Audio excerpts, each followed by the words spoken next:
نصيبا من الكتاب يؤمنون بالجبت والطاغوت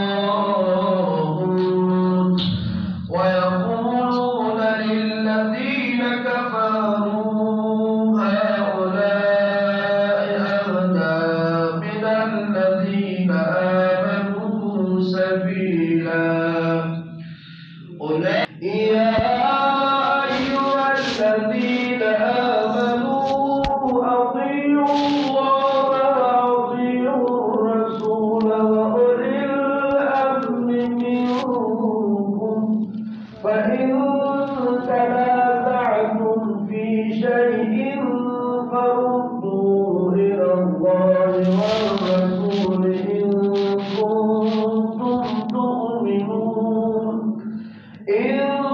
كنتم تؤمنون بالله واليوم الآخر ذلك خير وأحسن تأويلا.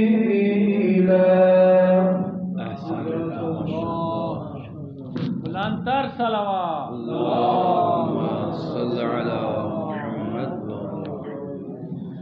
ألم تر إلى الذين يزعمون أنهم آمنوا بما أنزل إليك وما أنزل من قبلك يريدون أن يتحاكموا إلى الطاغوت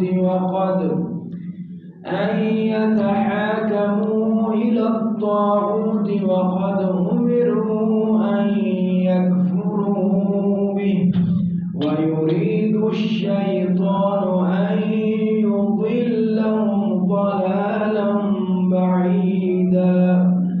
وإذا قيل لهم تعالوا إلى ما أنزل الله وإلى الرسول رأيت المنافقين يصدون عنك صدودا. فكيف إذا أصابتهم مصيبة بما قدمت أيديهم ثم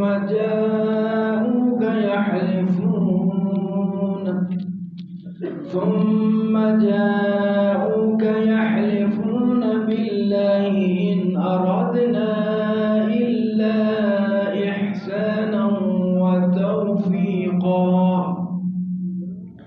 أولئك الذين يعلم الله ما في قلوبهم فأعرض عنهم وعظهم وقل لهم في أنفسهم قولا بليغا.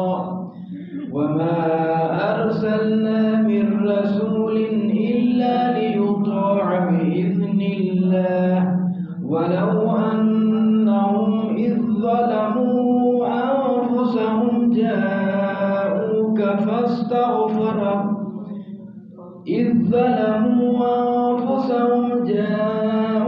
فاستغفروا الله واستغفر لهم الرسول لوجدوا الله توابا رحيما. فلا وربك لا يؤمنون حتى يحكموك فيما شجر بينهم ثم لا يجدوا في أنفسهم حرجا مما قضيت ويسلموا تسليما. ولو أنا كتبنا عليهم أن اقتلوا أنفسكم أو اخرجوا من دياركم ما فعلوه إلا قليل منهم ولو أنهم فعلوا ما يوعظون به لكان خيرا لهم وأشد تثبيتا. وإذا لآتيناهم من لدنا أجرا عظيما ولهديناهم صراطا مستقيما.